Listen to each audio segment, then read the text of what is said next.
Sài Gòn náo nhiệt, phồn hoa, dòng xe cuộn như thác đổ. Một hòn ngọc viễn đông rực rỡ ánh đèn, nhưng đang phải đối mặt với những đổi thay chưa từng có. Một thành phố từng là biểu tượng của sự hòa quyện, kiến trúc Pháp cổ kính, văn hóa Việt mềm mại, nhịp sống thị thành mang vẻ đẹp riêng của miền Nam. Nhưng từ năm 1965, sự xuất hiện ồ ạt của quân đội Hoa Kỳ đã khiến nhịp sống ấy thay đổi từng ngày.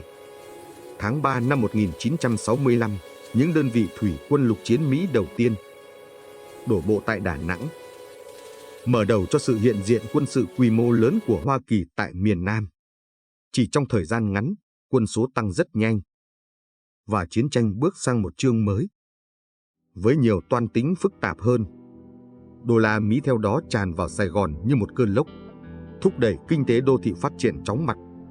Các khu giải trí rực rỡ ánh đèn mọc lên liên tiếp, trong khi những khu nhà tạm bợ cũng xuất hiện nhiều hơn. Ở nơi những người tản cư tìm kiếm kế sinh nhai, đây không chỉ là cuộc giao tranh bằng bom đạn, đó là sự va chạm giữa hai hệ giá trị, truyền thống bản địa và lối sống tiêu dùng phương Tây. Liệu sự thịnh vượng trước mắt có thể xoa dịu những biến động âm thầm trong xã hội? Liệu một siêu cường đến từ bên kia Thái Bình Dương có thật sự giữ được điều họ tin là đúng? Phồn hoa đôi khi chỉ là chiếc mặt nạ che giấu những bất ổn bên trong. Vì trước năm 1965, chiến tranh đã hiện diện ở miền Nam, nhưng chính sự leo thang quân sự trong năm ấy mới thật sự làm thay đổi cấu trúc kinh tế, xã hội của Sài Gòn một cách sâu sắc chưa từng có.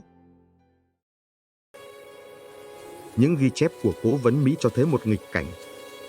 Một người làm việc vặt cho lính Mỹ, kiếm được nhiều hơn cả giáo viên hay bác sĩ Việt Nam. Tiền bạc bỗng trở thành thước đo giá trị. Truyền thống và đạo lý lùi lại phía sau. Sài Gòn giàu lên thật đấy, nhưng cũng hỗn loạn thật đấy. Khi đô la lên ngôi, đạo lý cúi đầu. Hàng hóa Mỹ tràn ngập, xe Jeep, Coca-Cola bar, đan sinh, mọc lên nhanh đến nỗi thành phố không theo kịp. Một tầng lớp mới, gọi vui là phú hộ chiến tranh xuất hiện. Họ giàu lên từ dịch vụ dành cho lính Mỹ.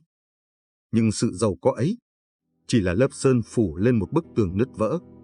Giá cả leo thang. Cuộc sống của công chức, giáo viên trở nên bấp bênh hơn bao giờ hết. Những người không chạm tới đô la Mỹ lại chính là người chịu thiệt thòi nhiều nhất. Khoảng cách giàu nghèo mở rộng từng ngày. Hai thế giới nằm trên cùng một con phố. Phồn hoa của thiểu số và nước mắt của số đông. Thanh niên rời đồng ruộng để tìm kiếm giấc mơ đô la.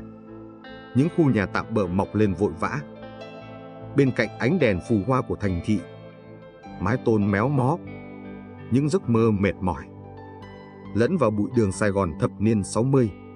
Sài Gòn khi ấy giống như một cơ thể đang sốt.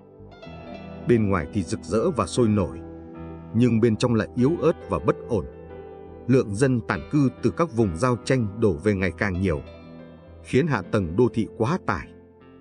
Và những khu nhà ổ chuột mở rộng theo từng con hẻm, như một vết thương âm thầm không ngừng lan ra. Lối sống Mỹ len lỏi vào từng quán bar, từng điếu thuốc thơm, từng điệu rock and roll vang lên giữa đêm chiến tranh. Nhưng với người Việt, nhạc vàng mới là tiếng của trái tim. Những bản thu còn lại đến hôm nay ghi lại nỗi chia ly, đợi chờ, chiến tranh, như tiếng khóc mềm giữa thành phố hoa lệ nhưng lạnh lùng. Phồn hoa càng lớn nỗi buồn càng sâu.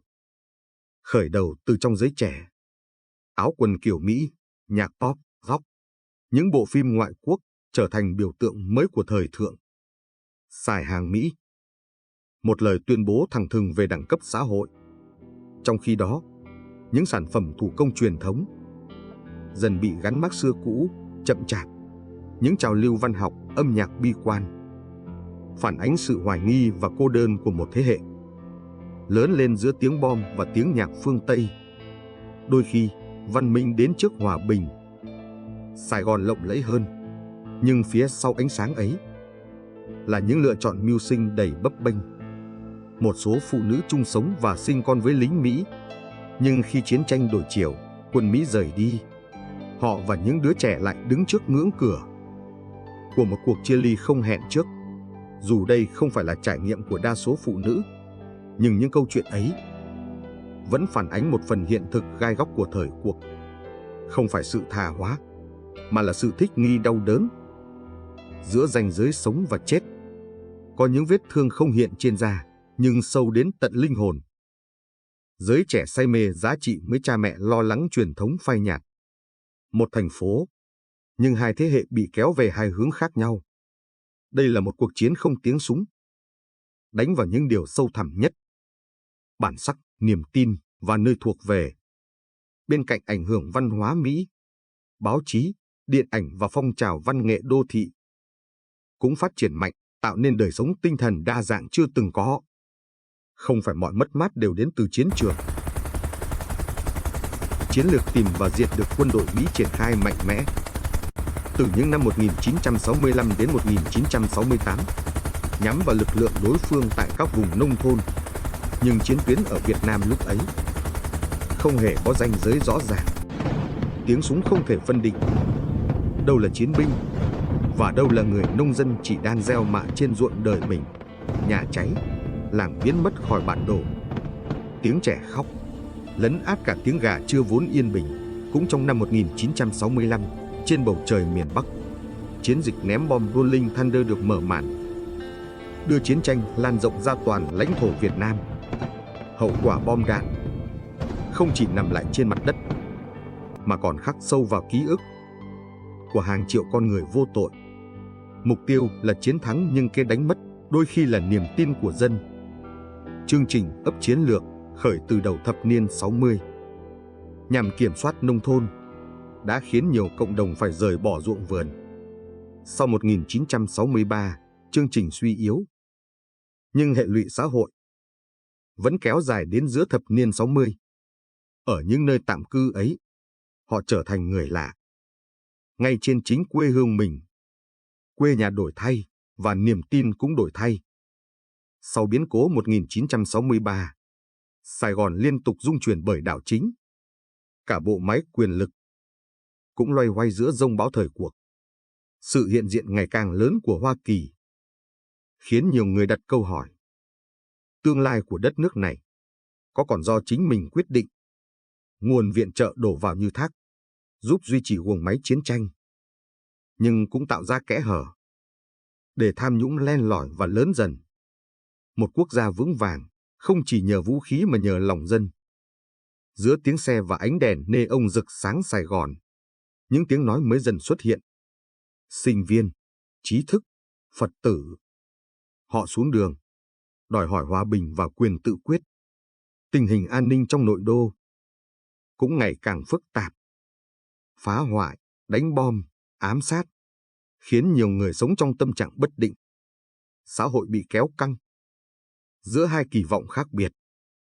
Một bên hy vọng vào sự bảo trợ của một cường quốc, một bên khao khát độc lập trọn vẹn, không còn dấu chân ngoại bang. Chiến tranh không chỉ chia cắt lãnh thổ mà còn chia cắt cả niềm tin của một dân tộc. Sài Gòn những năm ấy vừa phồn hoa, vừa đầy biến động. Dưới ánh đèn đô thị rực rỡ là những số phận lặng lẽ gồng mình theo thời cuộc. Trong sự giao thoa văn hóa dồn dập, truyền thống có lúc chênh vênh, nhưng niềm tin vào tương lai chưa bao giờ tắt. Dù trong hoàn cảnh nào, phần lớn người dân vẫn giữ lấy nếp sống hiền hòa và niềm tin vào ngày đất nước đổi thay. Khi đất nước trở thành chiến trường, mọi linh hồn đều thành nạn nhân. Ở một nơi khác, những thanh niên chân trần đang mở một con đường xuyên rừng Trường Sơn, một con đường hơn 2 vạn cây số, khắc bằng mồ hôi máu và ý chí của cả một dân tộc. Có những huyền thoại không được viết bằng mực, mà bằng đất đỏ và trái tim con người. Chiến trường Việt Nam không chỉ là mặt đất, mà còn là bầu trời. Tập 8 Sấm Rền. Khi không quân Mỹ trút bom xuống miền Bắc và ý chí kiên cường của người Việt. Hãy đón xem trên Tâm Linh Kỳ Mộc.